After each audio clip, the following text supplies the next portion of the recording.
अस्सलाम वालेकुम। Saudi Arabia की ईरान को अदम जहरीत के मुआहदे की पेशकश।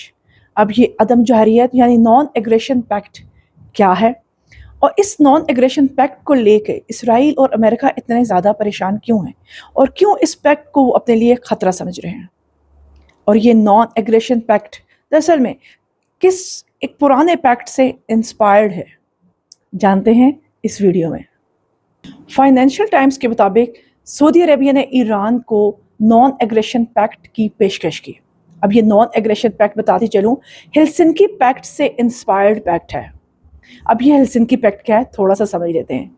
कोल्ड वॉर जो कि 1947 से 1991 के दरमियान में यूएस और सोवियत यूनियन के दरमियान में हुई, तो इस वॉर को लेके 35 कंट्रीज़ का एक ग्रुप बना जिन्होंने हेलसिंकी के मकाम पर फिनलैंड के अंदर नॉन एग्रेशन पैक्ट साइन किया।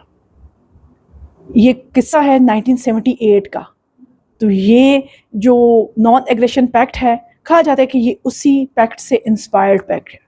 अब इस नॉन एग्रेशन पैक्ट में सऊदी अरेबिया ने ईरान को क्या पेशकश की। सऊदी अरेबिया ने ईरान से कहा कि हमारी फ़िज़ा, हमारी ज़मीन ईरान के ख़िलाफ़ किसी भी जंग के अंदर इस्तेमाल नहीं की जाएगी। और ईरान को सऊदी अरेबिया ने ये कहा कि ईरान भी अब सऊदी अरेबिया के ऊपर हमला नहीं करेगा। अगर इस किस्म के पैक्ट हों तो ये एक ग्रुप बन जाए तो ये एक नई सफ़बंदी दुनिया के अंदर हमें नज़र आएगी।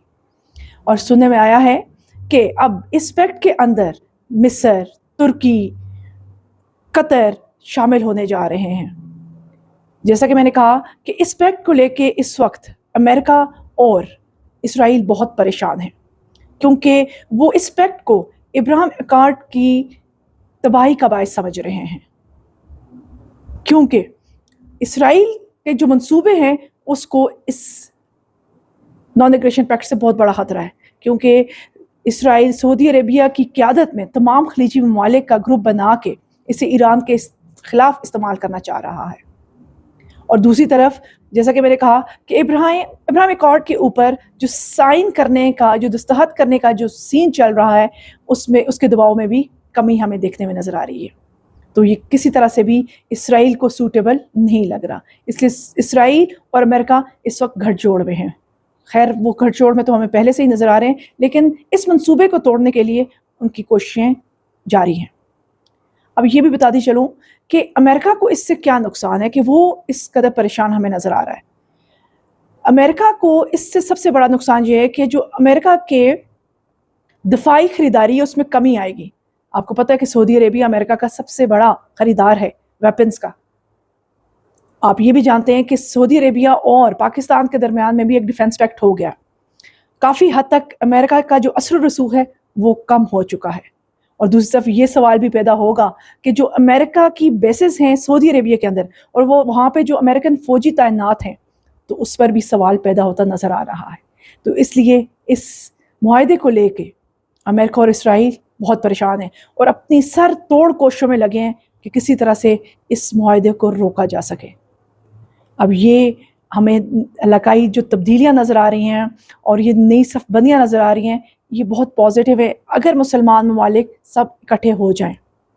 और एक बात और बताते चलूँ, इस नॉन एग्रेशन पैक्ट को लेकर जहाँ अमेरिका को अपनी दफाई सनत नुकसान में नज़र आ रही है, तो दूसरी तरफ इसराइल को एक तरफ अगर उसे इब्राहिम अकॉर्ड ख़तरे में नज़र आ रहा है, तो दूसरी तरफ उसे अपना यूनन प्लान भी ख़तरे में नज़र आ रहा है। अब ये यूनन प्लान क्या है, ये इंशाल्लाह ताला हम नेक्स्ट वीडियो में डिस्कस करेंगे डिटेल के साथ कि यूनन प्लान क्या है और इस प्लान के थ्रू इसराइल दुनिया में क्या कुछ कर रहा है। इस नॉन एग्रेशन पैक्ट से पहले भी हमें कुछ चीज़ें नज़र आई, जैसे सदर शी का बयान नज़र आया कि America declining and the China rising. फिर हमें जो है वो कालीबाफ जो कि पार्लियामेंट स्पीकर हैं ईरान के, उनका एक बड़ा बयान सर्कुलेट कर रहा है जिसमें उन्होंने कहा है कि दुनिया एक नए निज़ाम की दहलीज पर खड़ी है, मुस्तकबिल ग्लोबल साउथ का है। उन्होंने सदर शी की बात को भी दोहराया। उन्होंने कहा दुनिया एक ऐसी तब्दीली की तरफ जा रही है जो सदियों से किसी ने नहीं देखी। उन्होंने कहा यह तब्दीली पूरी दुनिया में तेजी से फैल रही है। मैं इस بات پر زور دیتا ہوں کہ ایرانی قوم کی 70 دن، یعنی اس وقت جب انہوں نے یہ بیان دیا تو اس وقت 70 روز ہوئے تھے ایران اور اسرائیل اور امریکن جو کانفلکٹ ہے. انہوں نے کہا کہ اس ایرانی قوم کی 70 روز کی مزاحمت نے اس تبدیلی کو اور زیادہ تیز کر دیا ہے. تو آپ اس سے سمجھ رہے ہوں گے کہ کیا ہونے جا رہا ہے مستقبل قریب میں. ہم تو چاہتے ہیں کہ سب مسلمان اکٹھے ہوں، ایک ہوں، کیونکہ جو یہودیوں کی پالیسی تھی مسلمانوں کو سیکٹس کے اندر، گروہوں کے اندر ڈیوائیڈ کر دینے کی، اس میں وہ کسی حد تک کامیاب ہو چکے ہیں. لیکن اب ہم نے ان کے منصوبوں کو سمجھنا ہے اور ایک ہو جانا ہے. شکریہ.